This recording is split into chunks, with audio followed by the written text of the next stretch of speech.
And there came a day unlike any other, when Earth's mightiest heroes found themselves united against a common threat. On that day, they became the Avengers. The invincible armored Iron Man, Thor, Prince of Thunder, the Hulk, strongest hero there is, and Captain America, the first Avenger.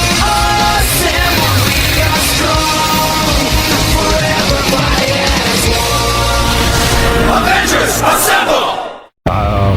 The town of St. Albert, renowned as the home of the premier YouTube channel, Media League Sigma 6 as it were.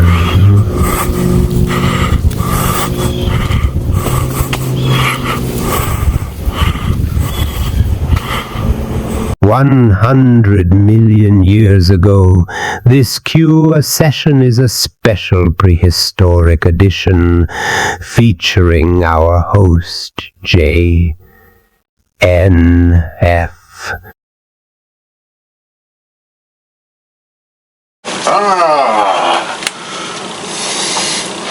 Hey folks, and welcome to Media League Sigma 6, where characters from different media come together in one place.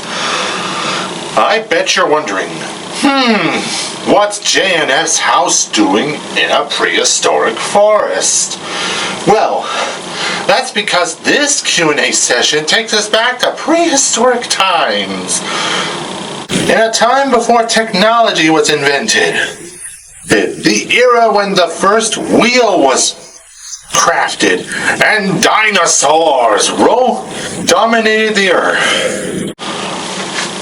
Prehistoric times were indeed remarkable. You could gather your food without costs. Associate norms were distinct in simpler times and with simpler pleasures. Clothing was always in harmony. You can draw.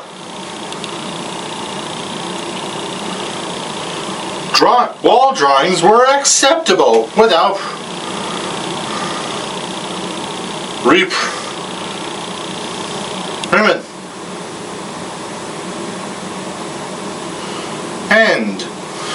And hitting a baseball was presumably simpler.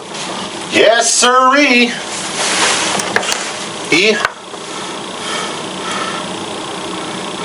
Indeed, prehistoric times were unparalleled. Oh! Is that the sound of pterosaur wings I hear? We might guess who's coming. Let's give a warm welcome to Melissa the pterosaur. Sorry for being late. Melissa, why aren't you wearing your costume? I spent all night working on it. I've chosen a different costume because the prehistoric era was wild.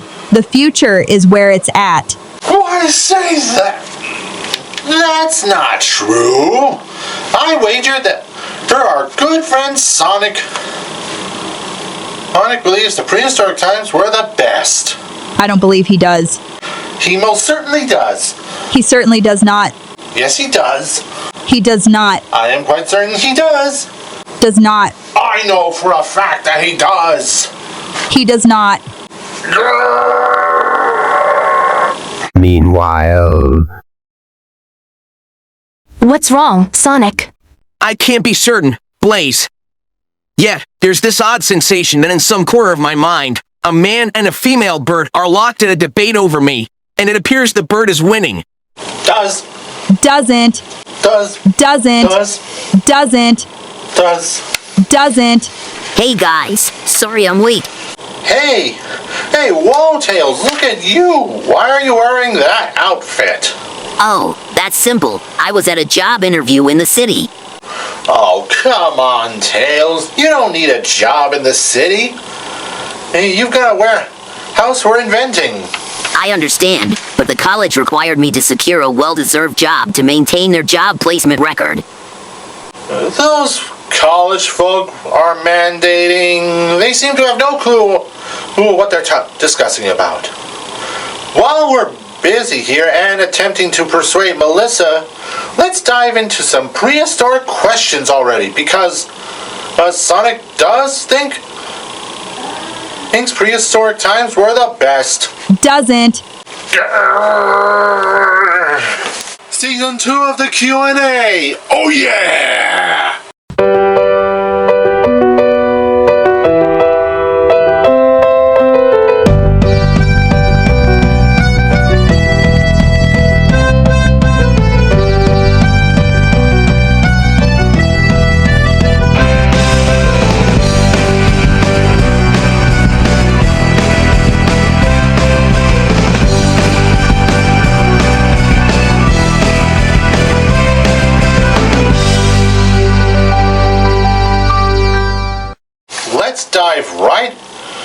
Let's dive right into our first prehistoric question. This one comes from a viewer named DinoFan123. They ask, what was the most challenging part of living in prehistoric times? Probably trying to convince people that the future is better. Very funny, Melissa. But seriously, I think the biggest challenge was probably finding food and staying safe from predators. That makes sense. But I think the lack of technology would be the hardest part for me. No gadgets, no internet. How did they even survive? They had their ways, Tails. They were resourceful and creative. Plus, they had a lot of free time to draw on cave walls. And here we go again with the cave drawings. You know you love it, Melissa. Now, let's move on to the next question. And, alright, our next question comes from Stone Age Fanatic. They ask, what kind of tools did people use in prehistoric times? Probably not smartphones, that's for sure. Definitely not. They used tools made up from stone, bone, and wood. Things like hand axes, spears, and flint knives. Knives were common. That's fascinating. They must have been really skilled to make those tools without modern equipment. Absolutely, Tails. They had to rely on their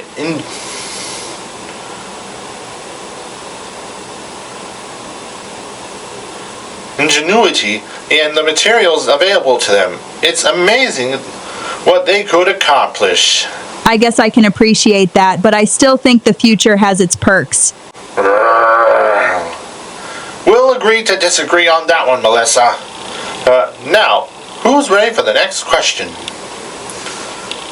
Our next question comes from Cave Painter 99.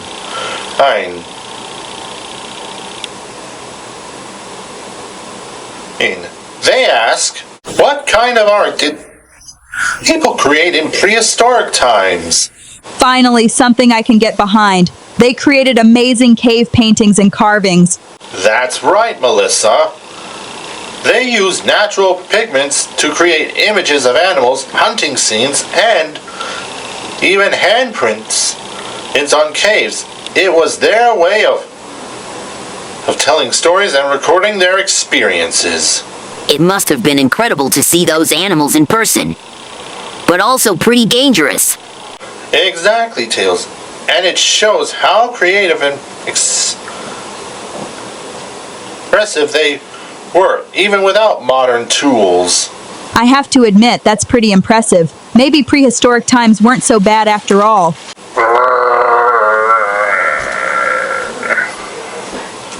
Glad to hear you're coming around, Melissa. Now then, let's see what our next question is. Our next question is from Mammoth Hunter. They ask, what animals did people encounter in prehistoric times? Oh, this is a good one.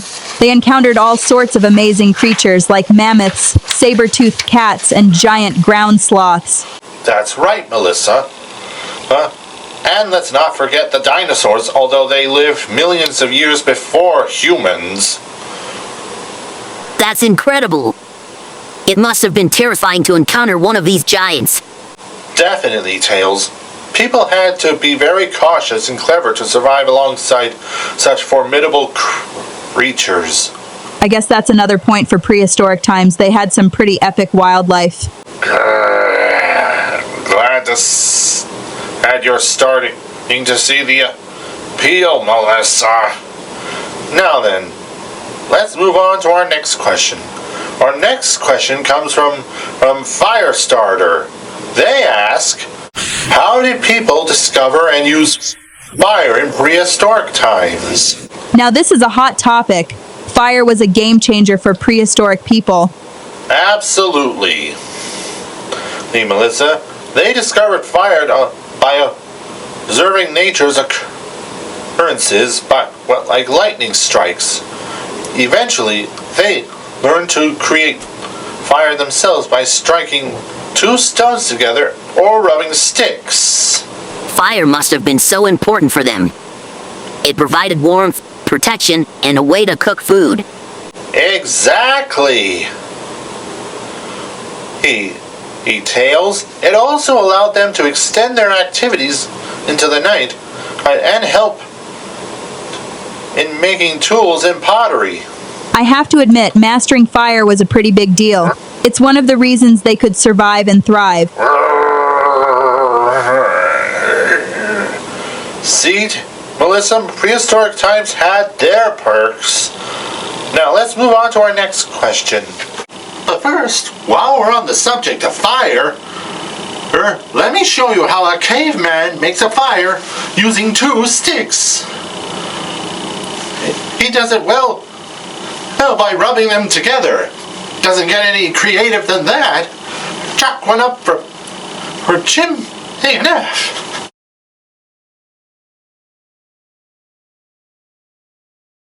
Rubbing.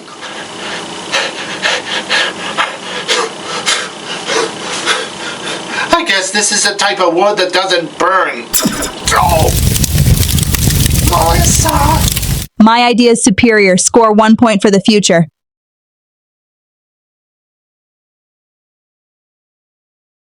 Indeed, but I possess something that you'll never find in your little future, Melissa.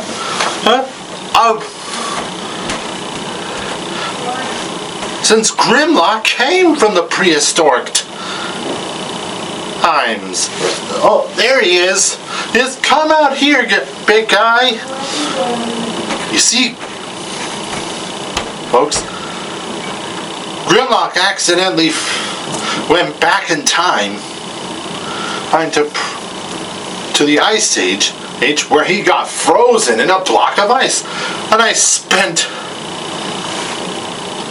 10 hours thawing him out using my own hairdryer. Me Grimlock miss the old days.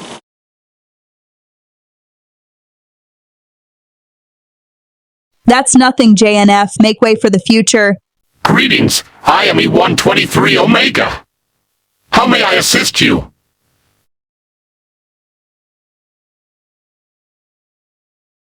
Where do you keep getting all this stuff? Never mind that. Let's see what Grimlock thinks. I am the toughest of the original E-Series robots. What chance do you have? Oh, me Grimlock has chance because me Grimlock strongest Dinobot there is. Me Grimlock smash.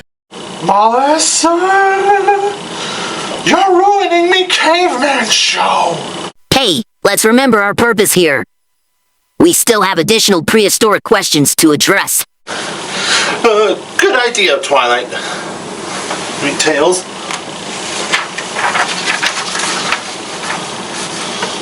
Let's continue this while we're getting everything under control. Or perhaps not. All right, Tails, let's get back on track. Our next question comes from Rock Collector. They ask, what kind of shelters did people live during the prehistoric era? Probably not high-tech apartments.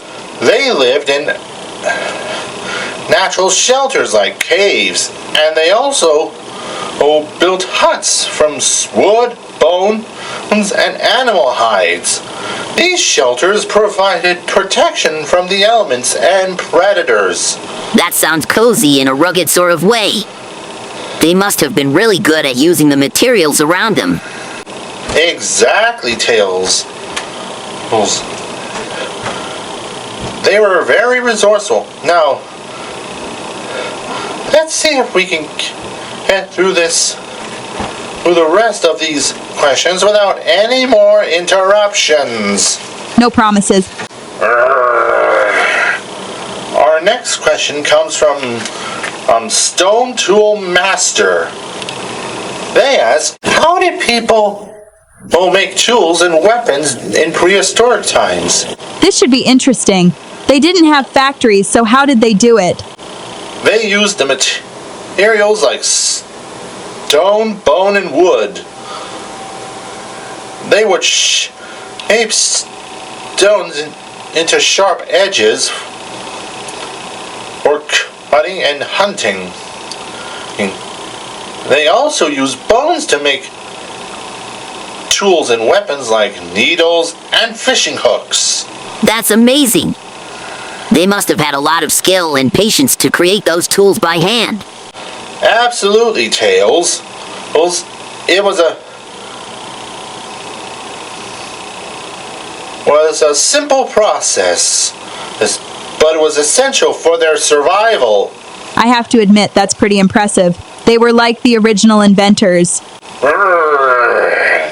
Exactly, Melissa. Now, let's move on to our next question. Our next question is about cave man and cave woman clothing. What did the people wear in prehistoric times? I bet it wasn't designer outfits. Definitely not. Now pay attention. They typically wore garments made from animal skins and furs. They were often sampled mock-like outfits held together with leather straps and CU1. That sounds practical. They used what they had available to stay warm and protected. Exactly, Tails. They also used bones and shells as accessories, sometimes even trying bones into their hair one. I guess they had their own sense of style even back then. Absolutely, Melissa. It was also about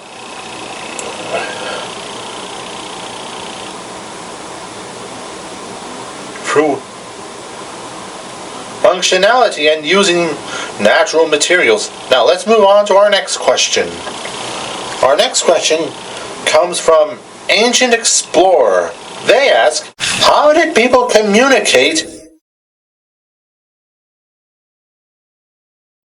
in prehistoric times? I bet they didn't have smartphones or social media.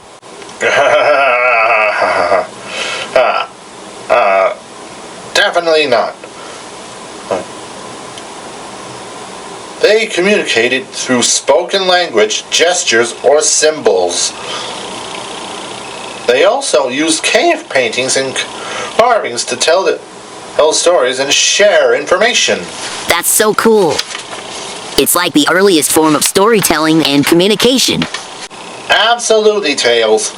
They had to rely on their creativity and resourcefulness to convey messages and share knowledge. I guess that's another point for prehistoric times. They were pretty innovative.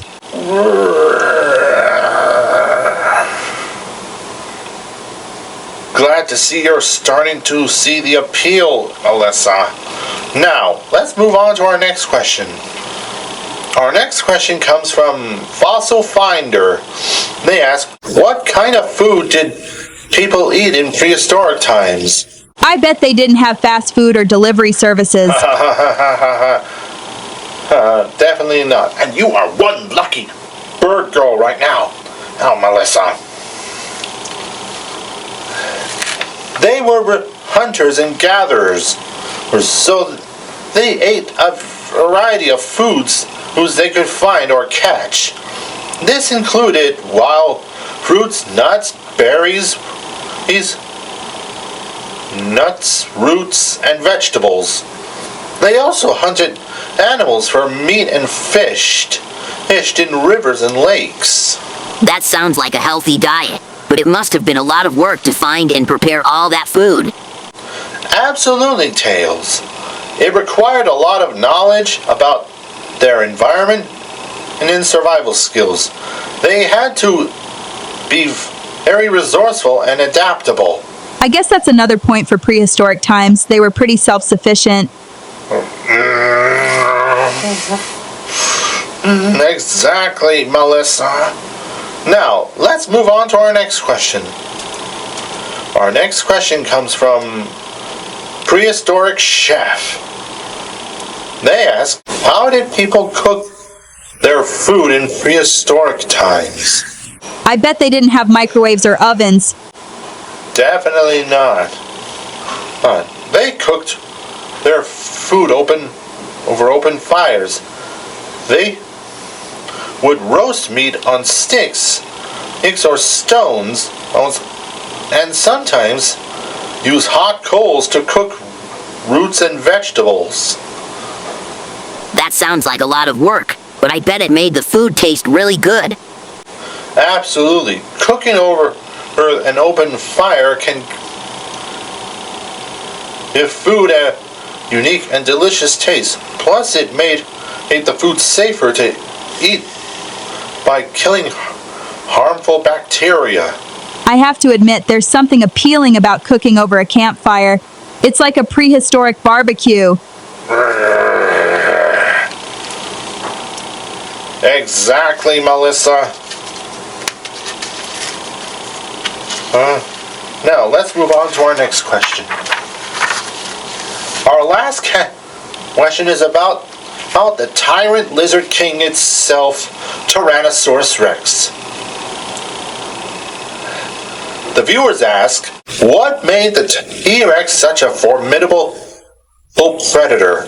Oh, this is a good one. T-Rex was one of the most fearsome predators to ever walk the earth. Absolutely, Melissa.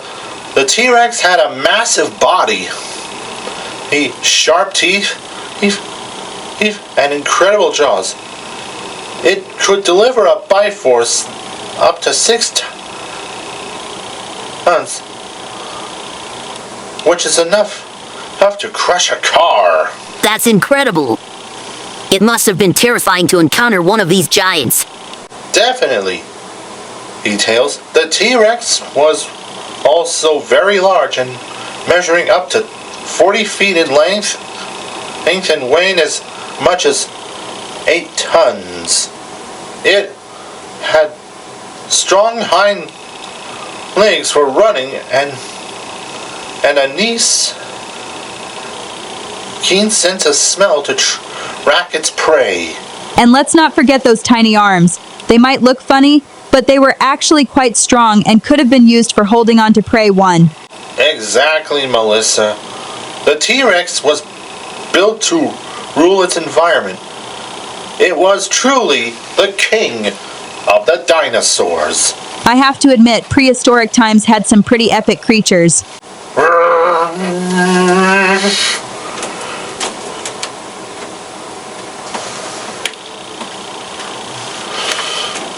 Glad you're finally seeing the appeal, Melissa. Thanks to everyone for your amazing questions. Until next time, stay cautious and keep exploring. Man, now I understand Squidward's feelings. Hey J.N.F, what's with the long face? I believe you understand quite well, don't you, Purple Bird? My intention was to demonstrate to our esteemed viewers the wonders of prehistoric times. Instead, they witnessed his chaos that was brought on by technology. Just demonstrating that the future holds its perks, J.N.F. Come back inside. I think you'll be pleasantly surprised. Have you returned Omega to his correct time period? Here in Sonic 4 Sonic Heroes? No, I've done something even better.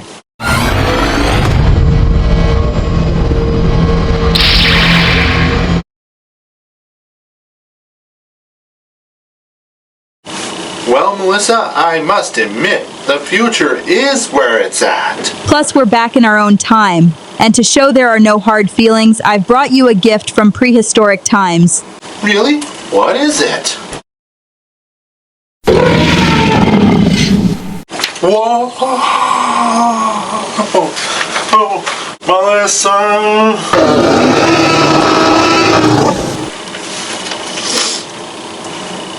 Well, that's it for the Q&A. Thanks so much for watching. I'll be saving the next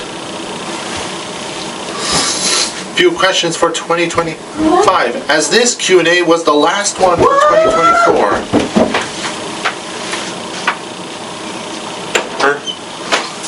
Next time, since Tails is at his new job in the City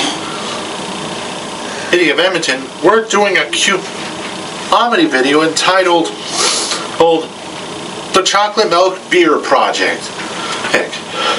And then afterwards, we're going to take a break for the rest of September to prepare for the fourth year edition of Villains of the Damned in October. But until then, remember to like and subscribe, follow me on X, leave a comment down below. As it has been, Media League Sigma 6. Melissa, that's my line.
Be sure to like and subscribe, and comment, and as there are more videos en route.